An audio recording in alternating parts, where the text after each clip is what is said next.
Hi everyone, I'm Jo Fry and this is my channel Jojo Fry Rocks, and today we're going to be talking about scale length.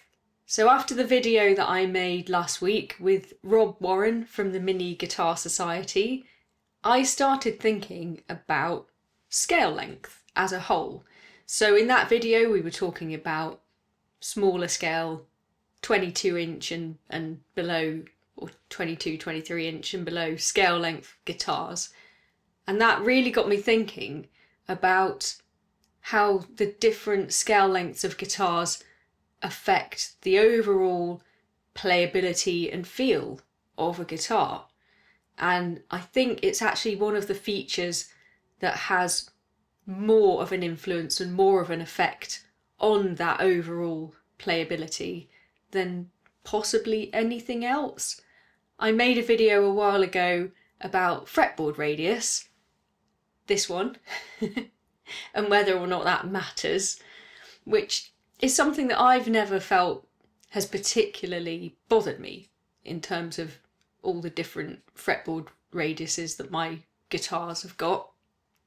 I don't think that that has really been a big factor in which ones I find more or less comfortable to play. However, scale length I feel differently about.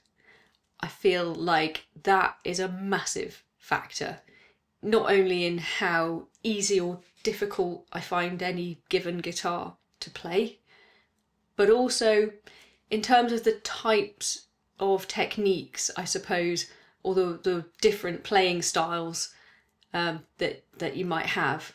I think scale length is quite influential in those things, and I did touch on it in one video where I was talking about string gauge, and scale length and string gauge are two very, very closely related concepts, because different string tensions require kind of different string gauges if you're going to be able to play a guitar comfortably. So those two things kind of go hand in hand. But overall, I think scale length is a hugely important factor in a number of ways, and it's something that we haven't really talked about very much on the channel. So this is why I'm talking to you about it today. Let's get into it. Alright, chums up. Ready, guys? Let's do this. Leroy Jenkins! Oh my god, he just ran in. I know most of you are familiar with what I'm talking about, a guitar's scale length, but what does that really mean, and what are the different scale lengths that you can have on a guitar? Put simply, it's just the distance between the nut of the guitar and the bridge. So on this Rickenbacker here, the distance between the nut and the bridge, if I can get the whole thing in the shot, the distance between the nut and the bridge on this Rickenbacker 330 Jet Glow is same as a Gibson, 24 3/4 inches. So that's the scale length of this Rickenbacker. Whereas the scale length on this Squier Strat, so the distance between the nut at this end and the bridge at this end, is 25.5 inches. And that is standard on most Fender Strats and Tellies. However, Fender have a number of other guitars with different shorter scale lengths, and we'll get into that a bit later. We tend to think of the two Gibson and Fender scale lengths as being kind of the standard for most guitars. However, that's when PRS enters the chat and came out with a scale length that split the difference between the two, more or less. So the scale length of a PRS is usually 25 inches from the nut to the bridge. So those tend to be the most common three scale length measurements for most guitars. This is Joe from the edit here, just popping in to say a little note about measuring scale length. Obviously, you can't just measure from the nut to the bridge because you've got compensated saddles. So those are going to be in different places because of intonation. So you can't do that. The way to measure a guitar scale length is to measure from the nut to the centre of the 12th fret and then multiply by 2. Okay, just so you know. You do have Gretsch, which I believe most of their guitars have a 24.6 inch scale length. And I think that is so kind of similar to Gibson that we're gonna kind of call that more or less a Gibson scale length. Those are kind of the most common ones. So we're gonna call those broadly all standard scale length guitars. There are a number of guitars which we call short scale guitars. They're not mini guitars, they're not 3/4 sized guitars, they are considered to be full-sized guitars, but they have a shorter scale length. And these are things like Fender Jaguars, Mustangs, and this one, which is a cross between the two, it's the Kurt Cobain Fender Jagstang, and that also had the 24-inch scale length that Kurt Cobain really loved to play. Then there are things like multi-scale guitars or extended scale guitars.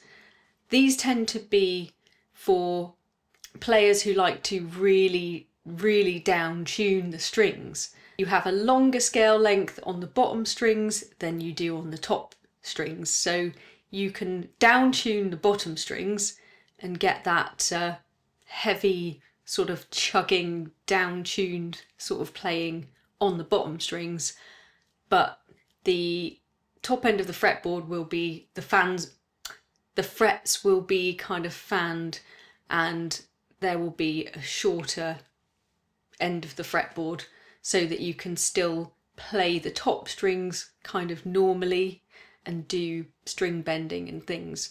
So those are kind of more of a niche thing, but we do see them. And yeah, you do see them for kind of 7 and 8 string guitars. So what role does scale length play in all of these different guitars, and why should we care? Why does it matter? Why is it important? I would say that scale length has the most impact on 3 key things, which is feel, tension, and tone. And what I mean by feel is how, I guess, easy or comfortable it is to play the guitar. I think that scale length is probably one of the most important determining factors in how it actually feels. So I'm someone who likes to play chords quite a lot. So if I look at the fret spacing on my Squier Strat, they're fairly wide, they're fairly far apart, right?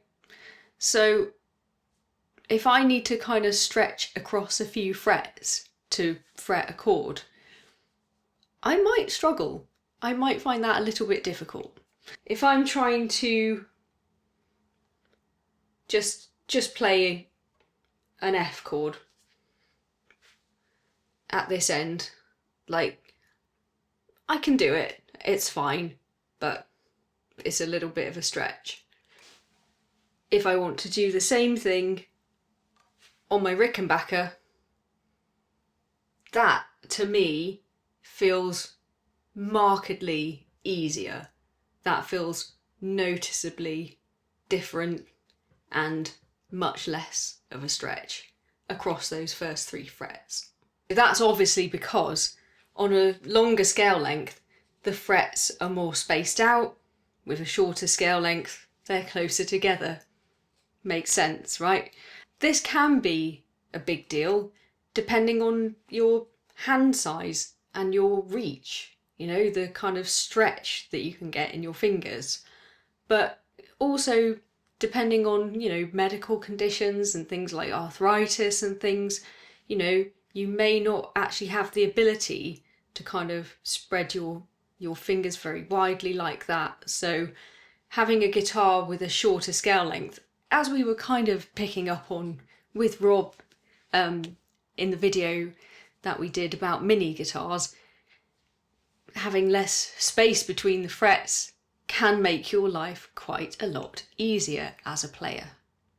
Conversely though, if you do have larger hands, then you may actually feel a little bit kind of cramped and uncomfortable playing a shorter scale guitar. The next thing that scale length affects is string tension, and this is quite a big thing, and I did touch on it in the video that I made about string gauge, the am I playing the wrong string gauge for these guitars video, I think at some point last year.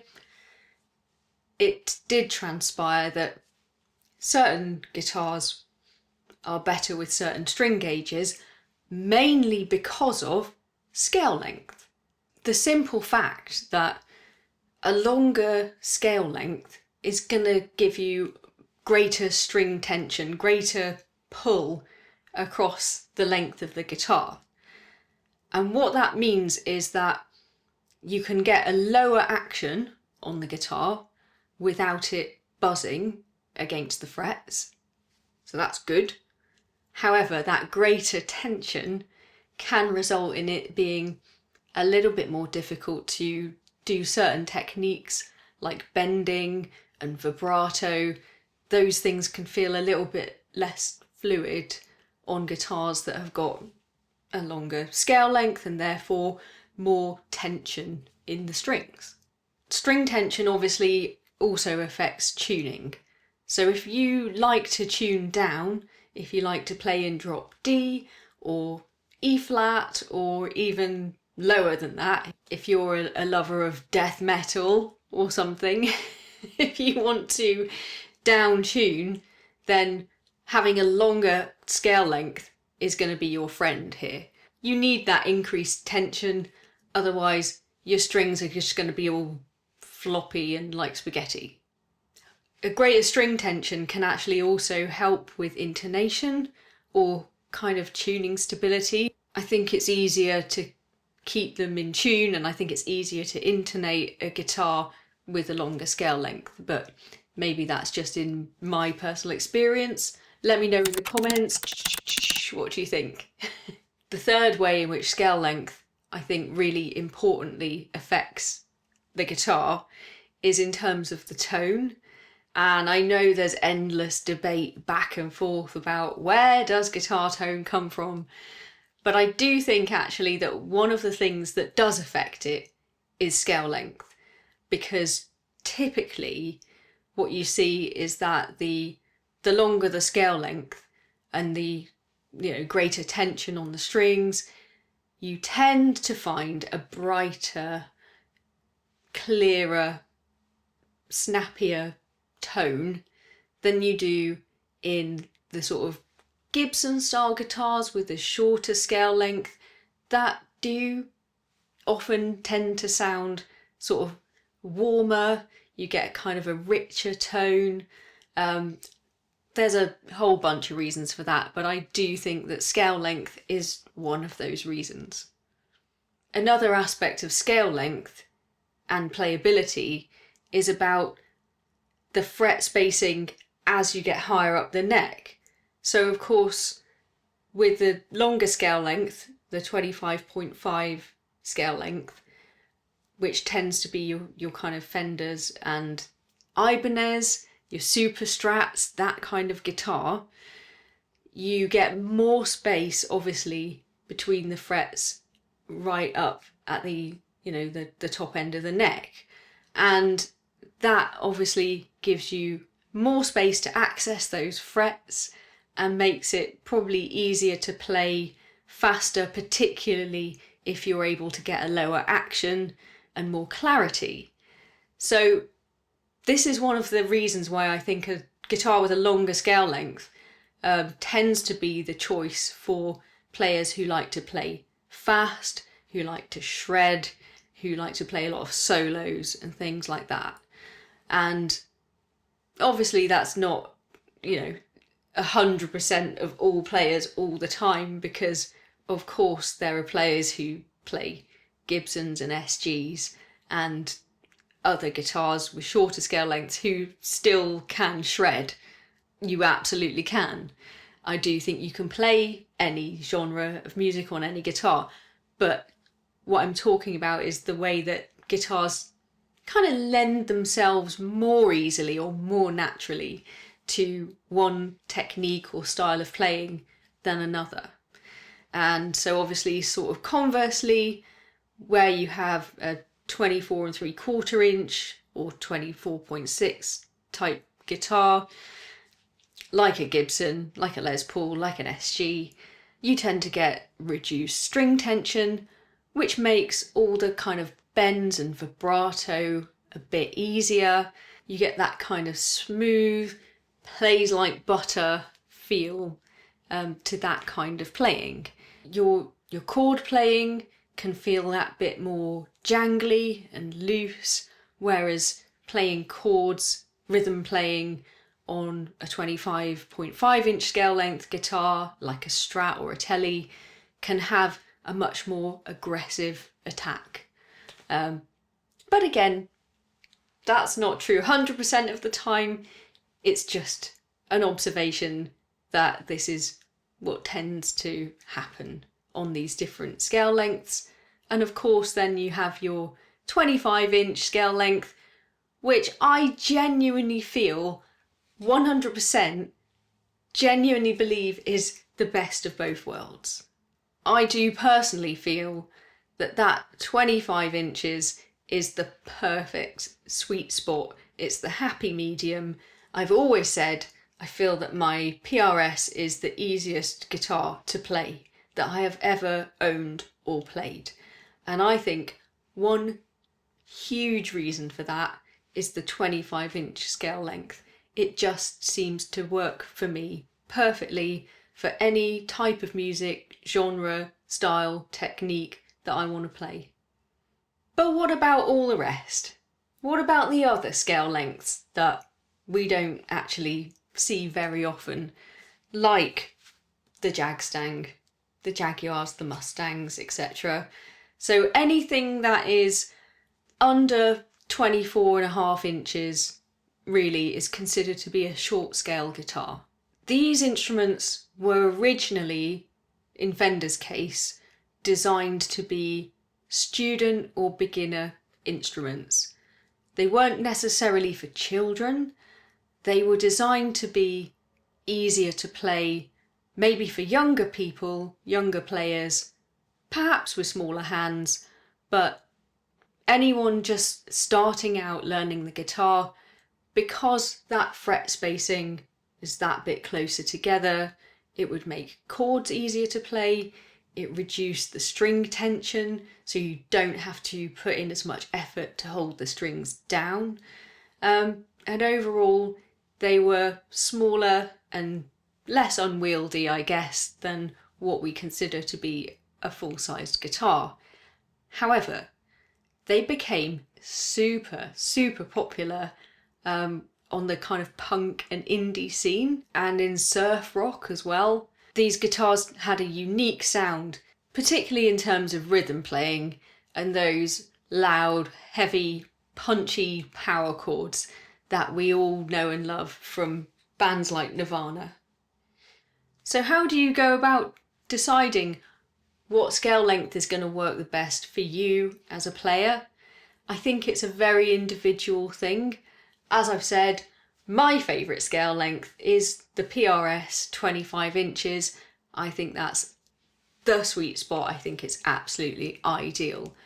But I think it comes down to the genre of music, type, style of music that you want to play and what techniques that might involve.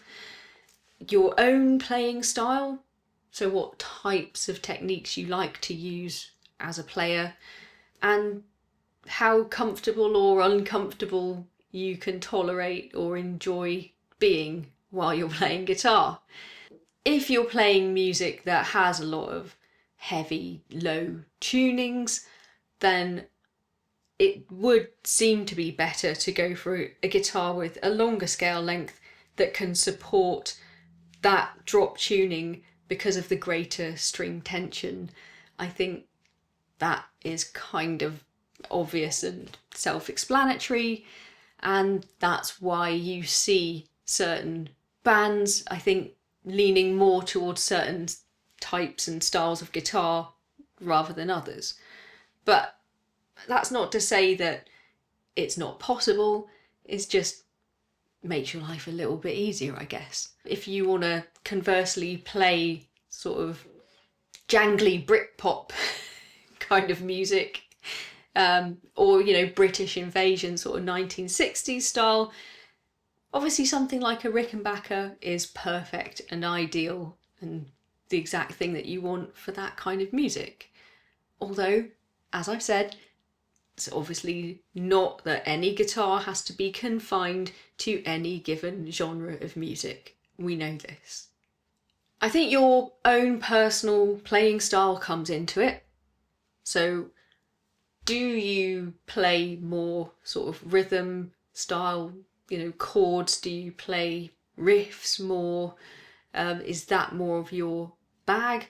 Or do you like to solo? Do you like to shred?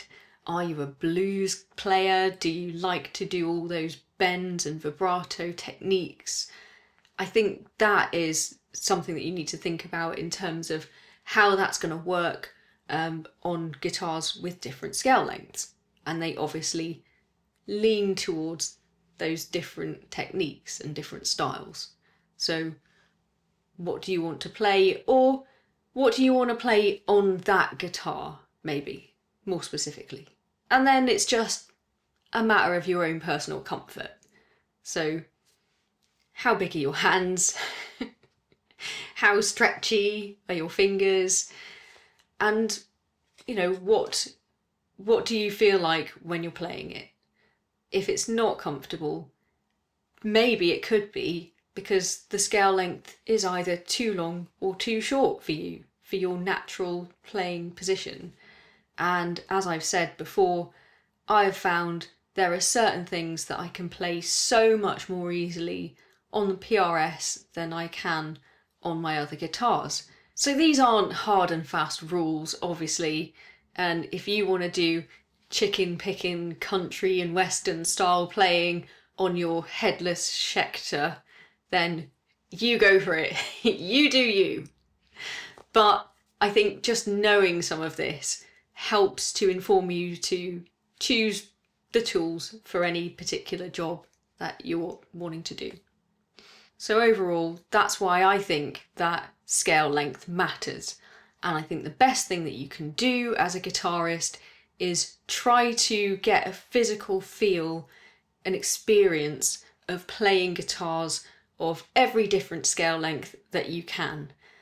I am very, very curious to try 24-inch scale length guitars. I've always wanted to get a Jagstang, a Kurt Cobain Jagstang. I don't know how I would get on with it. I've got quite large hands, quite long fingers. I might struggle. I might feel that it's all a bit cramped and I might actually not get on with it that well. It's got a 7.5-inch fretboard radius, I think. So it's quite small, it's quite rounded. I might find it totally unplayable, but I'm still really curious to try. And I'm still hoping to get my hands on one of the new Venus guitars, and they are 24-inch scale length. So I am super interested in what that would feel like to play with its compound fretboard radius and asymmetric neck. I can't wait. I'm sure they will get one to me at some point, fingers crossed, but I cannot wait to actually get my hands on that and get a feel for what that actually feels like, because it's just so unique. So yeah, the best thing you can absolutely do is get out there, get to your guitar shop and just try out as many different types of guitars as you can, and that is just generally a good thing to do anyway, and really good fun. You might find that your perfect scale length is something that you've never even considered and never even tried before. Anyway, let me know in the comments, what's your favourite scale length and why, if you have one. I'd love to hear all your thoughts about this. I hope you found this helpful, and I will see you next time. Cheers everyone.